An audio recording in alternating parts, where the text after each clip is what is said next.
Dear students, आज हम class 9 का चैप्टर 2 बहुपद हम पढ़ेंगे, ठीक है ना। तो सबसे पहले हम देखते हैं बहुपद की परिभाषा। ऐसे बीजीय व्यंजक जिसमें चर राशियां धनात्मक तथा शून्य घात के रूप में हो।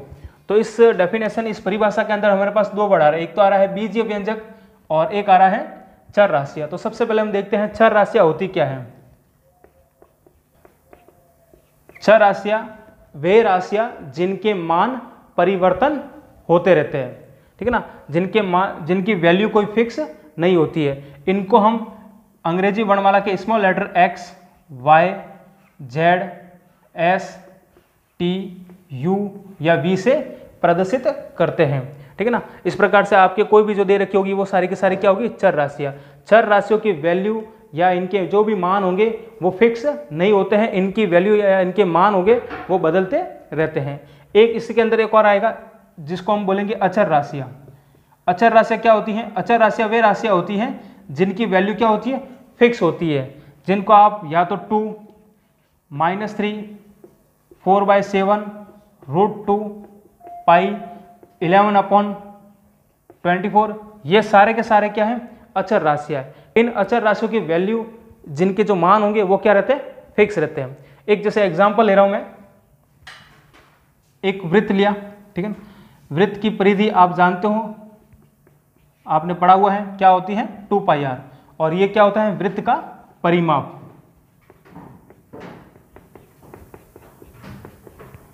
या जिसको बोलते हैं पेरीमीटर, यानी ये क्या होगा, वृत्त का परिमाप। इसके अंदर जो 2π है वो एक क्या रहेगी, अचर राशि रहेगी, यानी इसकी वैल्यू क्या होगी, फिक्स। पाई का मान आप जानते हो 22/7। इसका मतलब इसको कैलकुलेट करोगे तो कोई ना कोई नंबर आएगा। तो ये 2π होगी, वो क्या एक अचर राशि है। लेकिन यहाँ पर r है, वो r कैसी राशि है, चर राशि होगी। क्यों? क्योंकि वृत्त की जो त्रिज्या होगी वो कोई फिक्स नहीं है। आप त्रिज्या अगर 1 लोगे तो 1 सेंटीमीटर लेते तो 1 सेंटीमीटर का एक वृत्त बनेगा। अगर त्रिज्या आप 2 लेते हो तो वो 2 सेंटीमीटर का एक वृत्त बनेगा। इस प्रकार से अगर किसी वृत्त का परिमाप निकालना हो तो उसके अंदर जो r रहेगा वो क्या रहेगा, चर है। तो इस r को अपन क्या बोलेंगे, चर। और इस चर राशि की कोई वैल्यू फिक्स नहीं है। अलग अलग आप त्रिज्या लोगे तो उसके लिए उसका परिमाप भी वृत्त का अलग अलग मिलेगा। यानी अलग अलग त्रिज्या लेने पर उस वृत्त का जो परिमाप है वो भी क्या मिलेगा, अपने को अलग अलग मिलेगा। लेकिन ये 2π क्या है, अचर है। तो सबसे पहले इसके अंदर चर राशि और अचर राशि के बारे में आपको पता है, होना चाहिए कि चर राशियाँ क्या होती है। चर राशियाँ वे राशियाँ होती हैं जिनकी वैल्यू एक फिक्स वैल्यू नहीं होती है या जिनके मान फिक्स नहीं होते हैं। जैसे इसको अंग्रेजी वर्णमाला के x, y, z, s, t, u, v से अपन प्रदर्शित करते हैं। और अचर राशियां जिनकी वैल्यू क्या होती है, फिक्स होती है। तो ये तो चर और अचर राशि की बात होगी। अब हम बात करते हैं बीजीय व्यंजक की। बीजीय व्यंजक क्या होते हैं? बीजीय व्यंजक इन्हीं ही चर राशियों और अचर राशियों से मिलकर बने हुए होते हैं। यानी चर राशियों और अचर राशियों के गुणा, जोड़, भाग और घटाव के संयुक्त रूप के होते हैं। फॉर एग्जाम्पल हम देखते हैं, जैसे मैं ले रहा हूँ 2x² - x + 3। ये क्या है, बीजीय व्यंजक। यानी कि इसके अंदर जो x है वो x यहाँ पर क्या है, एक चर राशि जिनकी वैल्यू कोई फिक्स नहीं होगी। यानी आप x का कोई भी मान यहाँ पर ले सकते हो, 1, 2, 3, ठीक है ना। लेकिन यहाँ पर 2 और 3 कैसी राशियाँ हैं, अचर राशियाँ जिनकी वैल्यू फिक्स है। यानी 2 है तो 2 ही रहेगा यहाँ पर, और 3 है तो 3, ये बदलेगा नहीं। लेकिन यहाँ पर x ऐसी राशियाँ है, चर राशियाँ है। तो ये एक प्रकार से क्या होगा, बीजीय व्यंजक जिनके संयुक्त फलन है, ठीक है ना। तो हम दूसरा एग्जाम्पल देखते हैं, √2y² - 7y। ये भी एक क्या है, बीजीय व्यंजक है जो चर और अचर राशियों के संयुक्त रूप से मिलकर बना हुआ है। तो जहां पर जो चर होगा, चर राशि यहाँ पर कौन सी है, y, और अचर राशि कौन सी है, √2 और 7। एक और एग्जाम्पल लेता हूं मैं, x³ + 1/x, x⁴, 7x² + √x। ये सारे के सारे क्या है, बीजीय व्यंजक हैं जिसमें चर और अचर राशियों से मिलकर बने हुए हैं। लेकिन हम जो चैप्टर पढ़ रहे हैं वो कौन सा पढ़ रहे हैं, बहुपद। तो बहुपद की परिभाषा क्या है यहाँ पर, कि ऐसे बीजीय व्यंजक, यानी इन्हीं में से जो चर और अचर राशियों के संयुक्त रूप से मिलकर बने हुए हैं, तो ऐसे बीजीय व्यंजक जिसमें चर राशियाँ, यानी कि चर राशियाँ जो कौन सी होगी, जो x, y, z के रूप में आपको दिखेगी, वो चर राशियाँ क्या होनी चाहिए, धनात्मक या शून्य घात के रूप में हो। धनात्मक को हम क्या कह सकते हैं, यानी पॉजिटिव इंटीजर यानी कि धनात्मक पूर्णांक संख्या 1 2 3 से लगाकर अनंत तक, और उसमें एक शून्य घात यानी 0 भी, इसको अपन कह सकते हैं कि पूर्ण संख्या होनी चाहिए। यानी जो चर राशि है उनकी घात कैसी होनी चाहिए? पूर्ण संख्या। जैसे पूर्ण संख्या क्या होगी? पूर्ण संख्या है, या इसको हम कह सकते हैं ऋणोत्तर पूर्णांक संख्या भी बोलते हैं। ऋणोत्तर का मतलब जिसमें माइनस वाली संख्या को छोड़ करके, ऋणोत्तर मतलब माइनस वाली संख्या को छोड़ के। और पूर्णांक संख्या क्या होती है? 0 के इधर प्लस वाली और माइनस वाली, यानी कि प्लस वाली और माइनस वाली वो सारी की सारी संख्या क्या होगी? पूर्णांक संख्या, और इसमें 0 भी इंक्लूड होगा। और ऋणोत्तर का मतलब माइनस वाली संख्या को छोड़ करके 0 से लगाकर अनंत तक, या अपन इसको कह सकते हैं पूर्ण संख्या है, जो 0 से शुरू होगी और कहाँ तक जाएगी? अनंत तक। तो ये इनकी जो चर राशि है, इनकी जो घात है, वो उनकी घात किस में से होनी चाहिए? पूर्ण संख्या होनी चाहिए। तो जो बीजीय व्यंजक होंगे, उन बीजीय व्यंजक के अंदर जिन जो चर होंगे या जो चर राशियां हैं, उनकी जो पावर होगी, उनकी जो घात होगी, वो कैसी होनी चाहिए? एक पूर्ण संख्या होनी चाहिए। जैसे एग्जाम्पल आपको ये दिया हुआ है, इसमें चर राशि कौन सी है? x है। यहाँ पर x की घात कितनी है? 2। यहाँ पर x की घात कितनी है? 1। तो क्या ये जो चर राशि की घात वो एक पूर्ण संख्या है? यानी इसके अंदर आ रहे हैं, तो ये क्या कहलाएगा? ये एक बहुपद होगा। ये बहुपद होगा, यानी इसको हम बहुपद कह सकते हैं। जैसे ये लिया है, तो यहाँ पर चर राशि कौन सी है? y। यहाँ पर y की घात कितनी है? 2। यहाँ पर y की घात कितनी है? 1, जो एक पूर्ण संख्या के अंदर आ रहे हैं। तो इसका मतलब यह भी क्या है? एक बहुपद है। इसके अंदर देखते हैं, तो यहाँ x की पावर 3 है, इधर दे रखा अपने को 1/x, यानी कि अंश बटा हर। तो इसको मैं ऐसे लिख सकता हूँ x की पावर 3, ये अपॉन में है तो ये ऊपर जाएगा, तो क्या हो जाएगा? x की पावर -1। लेकिन यहाँ पर जो चर राशि है, इसमें एक तो पावर आ रही है 3 और एक क्या आ रही है? -1।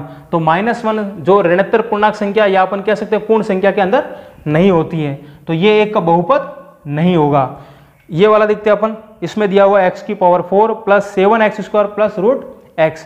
तो √x को अपन क्या लिख सकते हैं? यहाँ पर जो x की पावर है 4, यहाँ जो x की पावर दे रखी है 2, और यहाँ जो x की पावर है वो 1/2, क्योंकि रूट को अपन बोलते हैं 1/2। ये फ्रैक्शन फॉर्म में भिन्न संख्या है, और ये एक पूर्ण संख्या या ऋणोत्तर पूर्णांक संख्या नहीं होती है। इसका मतलब यह भी बहुपद नहीं होगा।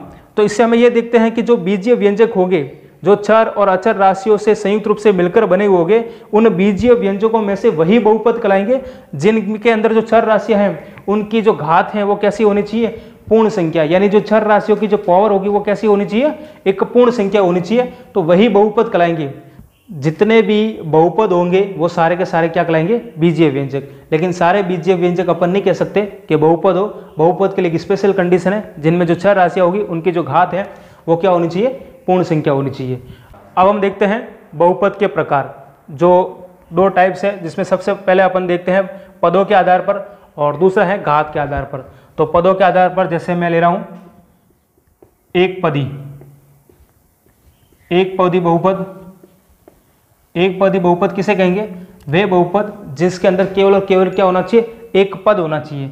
फॉर एग्जाम्पल हम देखते हैं, जैसे 2x 7y, ठीक है ना, 9, ये सारे के सारे क्या है? एक पदी बहुपद है। ये इसमें जो हो गए x और y, ये क्या है? एक चर है, और इन चर की घात क्या है? 1 है, यानी पूर्ण संख्या है। तो ये पूरा का पूरा क्या कहलाएगा? एक पद। अब यहाँ देखते हैं, यहाँ पर ना कोई भी चर आपको नहीं दिख रहा है, तो कोई भी चर नहीं है, तो मैं ले सकता हूँ x की पावर 0। तो ये एक शून्य घात का क्या है? एक चर है। तो ये भी क्या होगा? एक बहुपद होगा। और इसकी वैल्यू क्या होती है? x की पावर 0 का मान क्या होता है? 1 होता है। x की पावर 0 का मान क्या होता है? 1। तो 1 इसके साथ मल्टीप्लाई करेगा तो क्या आएगा? 9। तो ये सारे के सारे जो बहुपद हैं वो कैसे हैं? एक पदी बहुपद, जिसमें क्या होना चाहिए? केवल और केवल एक पद होना चाहिए। दूसरा द्विपदी।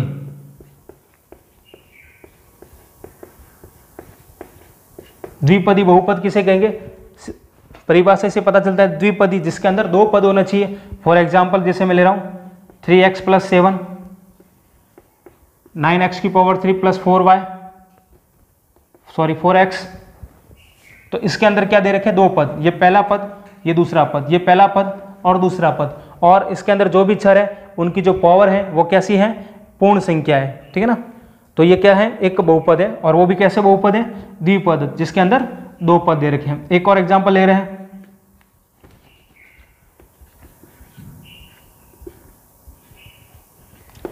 ये भी कैसा बहुपद है, द्विपदी बहुपद है, 7y² प्लस 8, एक पद और ये दूसरा पद, तो ये कौन सा बहुपद कहलाएगा, द्विपदी बहुपद। थर्ड लेते हैं अपन त्रिपदी बहुपद। त्रिपदी बहुपद जिसके अंदर तीन पद हो। फॉर एग्जाम्पल अपन लेते हैं x² प्लस 2x प्लस 7, या ले रहे हैं y⁴ प्लस 7y³ प्लस 11। तो इसके अंदर कुल कितने पद है, तीन पद, 1 2 और 3, चाहे वो प्लस में हो या माइनस में भी हो सकते हैं, कोई दिक्कत नहीं, चाहे सारे प्लस में हो या ये माइनस में लो, ठीक है ना, ये प्लस माइनस में कैसे भी हो सकते, लेकिन पूरे तीन पद होने चाहिए, एक पद फिर कोई सिंबल होगा, फिर दूसरा पद, ये तीसरा पद, ठीक है ना। तो इस तरह से तीन पद हो गए, जिसको अपन क्या कहेंगे, त्रिपदी बहुपद। इसी प्रकार अगर चार पद हो गए तो उसको हम बोलेंगे चतुर्थपदी बहुपद, 5 पद हो गए तो उसको हम बोलेंगे पंचपदी बहुपद। तो इसी तरह से ये पदों के आधार पर बहुपदों का क्या है, वर्गीकरण। एक पदी जिसके अंदर एक पद होगा, द्विपदी जिसके अंदर दो पद हो गए, और त्रिपदी बहुपद जिसके अंदर तीन पद हो गए। अब हम देखते हैं घात के आधार पर। घात के आधार पर जिसमें सबसे ले रहे हैं एक घाती, या अपन बोल सकते हैं रेखिक बहुपद, ठीक है ना, एक घाती, या अपन कह सकते हैं रेखिक बहुपद। यानी कि रेखिक बहुपद या एक घाती बहुपद किसे कहेंगे, इसके अंदर जो भी चर दिया हुआ होगा, अपन चर पढ़ चुके हैं, एक्स वाई जेड के सिंबल के रूप में, इसको चिन्ह के रूप में प्रदर्शित करते हैं। तो जो भी चर होगा, उन चर के ऊपर जो हाईएस्ट पावर होगी वो कितनी होनी चाहिए, एक, उसको हम क्या कहेंगे, एक घाती या रेखिक बहुपद। फॉर एग्जाम्पल के लिए देखते हैं हम ax plus B, 7y plus 3, 9x, ठीक है ना।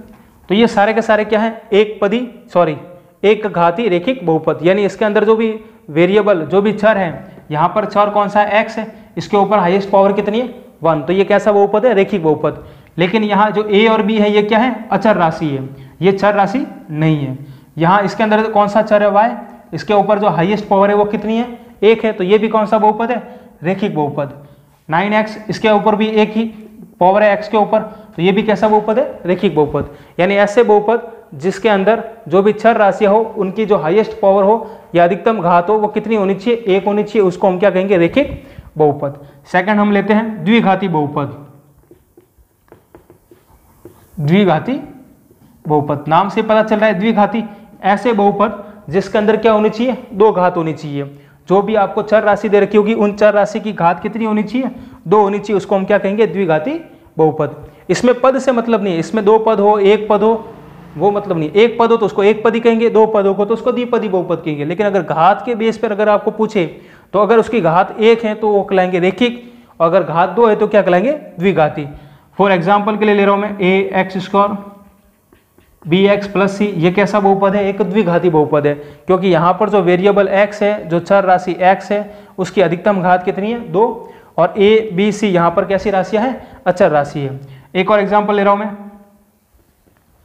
11x² प्लस 7, ये भी कैसा बहुपद है, द्विघाती बहुपद है, क्योंकि यहाँ पर भी जो वेरिएबल है x है, उसकी अधिकतम घात कितनी है, 2। कोई भी ले सकते हो आप, जैसे y² माइनस 3y प्लस 9, ये भी कैसा है, y चर वाला, हाईएस्ट पावर 2, तो द्विघाती बहुपद। तीसरा लेते हैं अपन त्रिघाती बहुपद।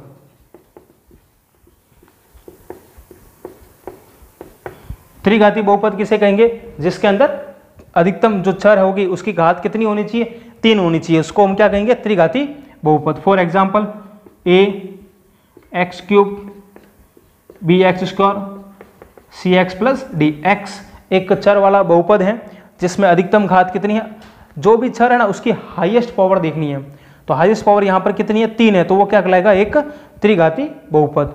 एक और एग्जाम्पल ले रहा हूँ मैं, जैसे z³ माइनस 2z² प्लस 1, इसके अंदर वो जो चर राशि कौन सी है, z, उसकी हाईएस्ट पावर कितनी है, 3 है, तो ये भी कैसा बहुपद है, त्रिघाती बहुपद। तो इस तरह से अपन पदों के आधार पर एक पदी जिसके अंदर एक पद होना चाहिए, उसको हम एक पदी बहुपद कहेंगे, द्विपदी जिसके अंदर 2 पद होने चाहिए, उसको हम द्विपदी बहुपद कहेंगे, त्रिपदी जिसके अंदर 3 पद होने चाहिए। और अगर घात के बेस पे पूछे तो रेखिक या एक घाती, तो जो भी चर राशि होगी उसकी हाईएस्ट वो पावर होगी या अधिकतम घात होगी वो कितनी होनी चाहिए, 1। उसको हम क्या कहेंगे, एक घाती बहुपद।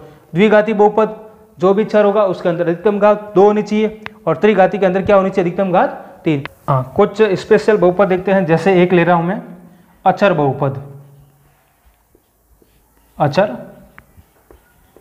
अचर बहुपद कौन से हो गए, अचर यानी जो अचर राशियां होगी उनको क्या बोलेंगे, अचर बहुपद। जैसे 2, 5, 3, ये क्या कहलाएंगे, एक अचर बहुपद। अब अचर बहुपद कैसे हुए, क्योंकि सर इसके आप बोलोगे सर इसके साथ तो कोई भी चर राशि है नहीं, तो अपन इसको लिख सकते हैं।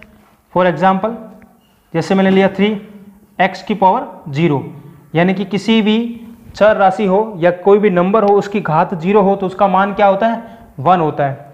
या इसको हम ले सकते हैं 5y की पावर 0 या 2z की पावर 0। तो ये सारे के सारे क्या कहलाएंगे, अचर बहुपद। अब इनके साथ चर राशि आ गई, x, y, z क्या है, चर राशि है। यहाँ पर आपको बोल रहे थे कि चर राशि दे नहीं रखी, लेकिन इधर क्या आ गई, x, y, z एक चर राशि आ गई, और इनकी जो अधिकतम घात है वो क्या है, 0। तो इनका मान क्या होता है, 1। और 1 इस मल्टीप्लाई करेगा नंबर से तो वापस वो के वही नंबर आएगा। तो ये एक स्पेशल है जो क्या कहलाएगा, एक अचर बहुपद। एंड एक और देखते हैं जिसका नाम है शून्य बहुपद। शून्य बहुपद किसे कहेंगे, अगर कोई भी बहुपद दे रखे होंगे उसके सारे टर्म क्या हो, 0 हो। फॉर एग्जाम्पल 0x², 0x, यानी कि इसके अंदर जो x² वाला, x वाला जो भी पद हो वो सारे के सारे क्या हो, 0। तो वो क्या कहलाएगा, एक शून्य बहुपद। ठीक है ना।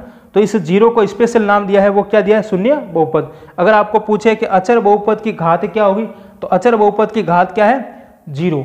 एक बार ध्यान से देखना आप कि जो भी चर राशि होगी उनकी घात 0 होगी, उसको हम क्या कहेंगे, अचर बहुपद। यानी कि अचर बहुपद की घात आपको पूछे तो क्या होती है, 0।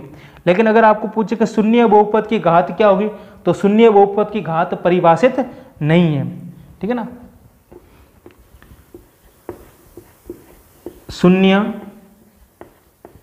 बहुपद की घात परिभाषित नहीं है। कैसे, ये एक शून्य बहुपद है, अगर मैं इसके साथ लिखूं x² तो भी इसका रिजल्ट क्या आएगा, 0। अगर मैं इसके साथ कोई भी वेरिएबल लिखूं, कोई भी चर राशि लिखूं x की पावर 3 मल्टीप्लाई करेगा तो भी क्या आएगा, 0। और x 0 के साथ x की पावर 1, 2 किसी भी के साथ भी मल्टीप्लाई कराओ, सबकी रिजल्ट क्या आएगा, 0। तो इसलिए अपन कह सकते हैं कि शून्य बहुपद की घात परिभाषित नहीं है। इस प्रकार से हमने देखा कि जो भी बीजीय व्यंजक हो गए, और बीजीय व्यंजक मैंने बता दिया है, बीजीय व्यंजक क्या होते हैं, जो चर और अचर राशियों के जोड़, गुणा, भाग और घटाव के संयुक्त रूप से मिलकर बने हुए होते हैं। उन बीजीय व्यंजक के अंदर जो भी चर राशियां होगी, उन चर राशियों की जो घात है, जो पावर है, वो क्या होनी चाहिए, धनात्मक पूर्णांक संख्या या शून्य घात का रूप का बहुपद होना चाहिए। या हम कह सकते हैं कि उनकी पावर कैसी होनी चाहिए, पूर्ण संख्या। तो वो सारे के सारे क्या कहलाएंगे, बहुपद कहलाएंगे। तो बहुपद के लिए स्पेशल कंडीशन है कि जो भी चर राशियां होगी उनकी जो पावर होगी वो कैसी होनी चाहिए, पूर्ण संख्या होनी चाहिए। इसके अलावा बहुपद के टाइप्स पढ़े थे हमने। बहुपद के प्रकार 2 प्रकार है, पदों के आधार पर और घात के आधार पर। तो ये हमने बहुपद के कुछ बारे में बेसिक इंट्रोडक्शन, बेसिक जानकारी ली है। अब हम मिलते हैं नेक्स्ट वीडियो में, जो अपन इसके बेस पे कुछ क्वेश्चंस सॉल्व करेंगे।